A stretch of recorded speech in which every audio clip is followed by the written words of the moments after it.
Street Food, in programma dal 2 al 5 agosto, è una manifestazione tanto attesa dagli agrigentini, salvo qualche lamentela legata al luogo scelto. Questo perché dal 31 luglio al lungomare Falcone Borsellino la circolazione stradale verrà stravolta. Ma come dicevamo c'è tanto interesse attorno all'iniziativa. La prossima settimana lungo il viale Falcone Borsellino si svolgerà la manifestazione dello street food, anzi la fiera dello street food.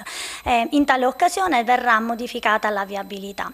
Intanto, sempre a proposito di circolazione stradale, si moltiplicano le proteste da parte dei cittadini di Agrigento dopo il divieto di circolazione imposto ai mezzi a due ruote in alcune vie cittadine a causa delle buche. La gente non ci sta e protesta. L'assessore alla polizia locale Gabriella Battaglia ai nostri microfoni chiarisce il punto di vista dell'amministrazione sulla incredibile disposizione che impone il divieto di transito a motorini e biciclette. L'amministrazione non è assolutamente d'accordo con questo modus operandi che hanno avuto gli uffici, perché non è possibile precludere la possibilità ai motorini o ai veicoli a due ruote di transitare all'interno delle città. Io posso capire magari per alcune vie dove ci sono esigenze particolarissime, ma non è possibile blindare una città, e tant'è che stamattina avremo una riunione proprio con gli uffici tecnici per discutere della questione in maniera tale che vengano prese delle misure che